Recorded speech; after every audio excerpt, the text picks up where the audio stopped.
ये जीवन का सबसे बड़ा, मनुष्य जीवन का जो है सबसे बड़ा अच्छा काम है, जो हमें जो भागवत की कथा करवा रहे हैं और जो नहीं करवा पा रहे हैं तो सुनने को जो है मिल रहा है।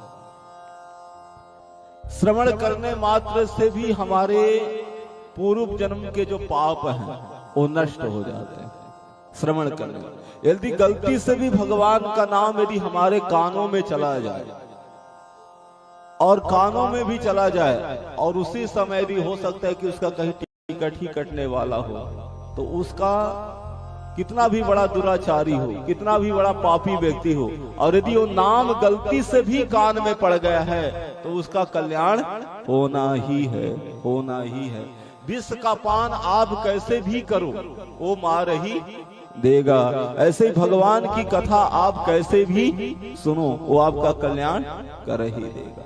भाव कुभाव अनख आलस हूं और नाम जपत मंगल दिसे दसहूं। चाहे भाव से सुनो, चाहे कुभाव से सुनो, चाहे आलस में सुनो, चाहे गलती से बैठ जाओ, फिर भी वो हमारा कल्याण कर ही देते, कल्याण कर। कोई माने या ना माने पर उसका प्रभाव बहुत है, बहुत है। इसलिए तो कहते हैं कि भगवान का नाम यदि आपके मुख से गलती से भी निकल जाए, जैसे हम कई बार सोते ही कहते हे राम, उठते बैठते, वैसे तो प्रत्येक स्थिति में भगवान को याद करते रहना चाहिए। उठते बैठते खाते पीते हर स्थिति में उसको याद करते रहना चाहिए कि कौन सा समय हमारा जो है। जैसे एक व्यक्ति धन की तलाश में धन के लिए एक एक रुपए इकट्ठा करता रहता है, जोड़ता रहता है, मेहनत करता है, धीरे धीरे पैसों को इकट्ठा करता रहता है, फिर कि आगे चल के मैं कुछ अच्छा काम कर लूंगा, या मकान बनाऊंगा, या बच्चों का शादी करूंगा, या व्यापार करूंगा, जो भी उसके मन में भावबंद है। इसी प्रकार यदि ये नाम का भी जो धन है ये सबसे बड़ा धन है। कहा नाम का जो धन इसलिए कहा गया कि कबीरा सब जग निर्धना और धनवंता नहीं कोई। पर धनवान कौन है? कबीरा सब जग निर्धना धनवंता नहीं कोई, और धनवंता तो ही है जाको पास राम नाम धन होए। परमात्मा का नाम का जो धन है वो सबसे बड़ा धन है, इसको कोई चुरा नहीं सकता, और यही आपके साथ में जाने वाला है, बाकी सब यही रह जाए, यही रह जाए। और नाम की तो इतनी महिमा है कि राम न सका ही नाम गुण गाई।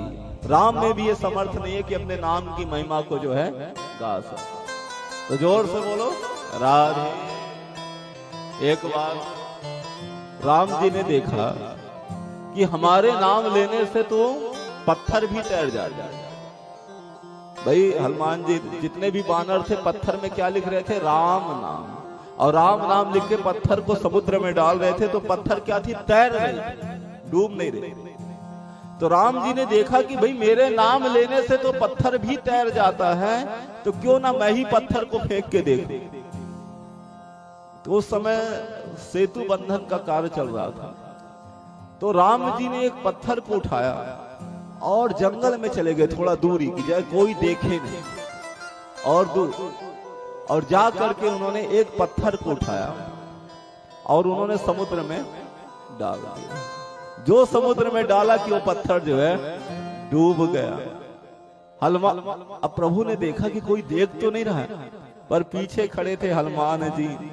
हनुमान जी की दृष्टि पड़ गई, देख रहे थे। बोले हनुमान जी किसी को कहना मत।